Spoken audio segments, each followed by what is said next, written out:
I think it's really important to take a minute and talk about the PUA ideology, the pickup artist ideology, as a behaviorist ideology. And I apologize, I'm a little bit congested, please bear with me. In my last video, I talked about how red pill ideology has at least two flavors: incel ideology and PUA or pickup artist ideology. And PUA ideology and incel ideology are kind of two sides of the same coin.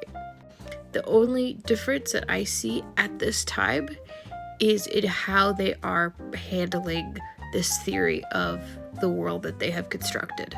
Incels largely default to this view that the world needs to change for them. They feel they are owed something.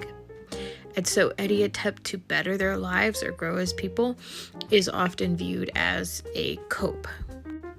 And if you have been on incel forums, like I unfortunately have, you will often see incels will fight with each other because one has started doing something for the betterment of their mental health, and one or more other incels will start tearing them down because this is just a cope.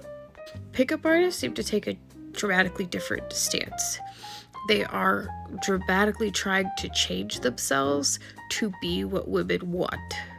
So this here is the cycle that cognitive behavioral therapy outlines.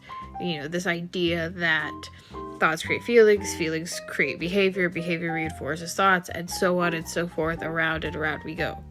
So cognitive behavioral therapy strives to change one of these elements. Usually it is in behavior and thoughts, and then that will change feelings. I don't like cognitive behavioral therapy. I think there are far more superior methods to be found on the experiential side of things, but I think this is relevant to what pickup artists are doing. They're trying to change this piece. The problem is the changes that are made to this behavior piece do not also work to change this piece. Their behavior changes are reinforced by the ideology. In a different video, I just talked about simping.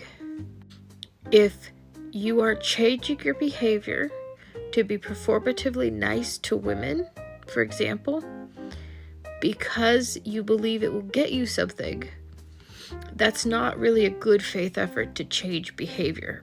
It's not a good faith effort to grow as a person. It is still ultimately entrenched in and reinforced by the red pill ideology. And I think that's something really important to keep in mind in this conversation. Not just in my response to the original comment, but in larger analyses of this framework and this ideology as a whole. In part 3, I'm going to return to the original comment that was left and keep responding directly to it.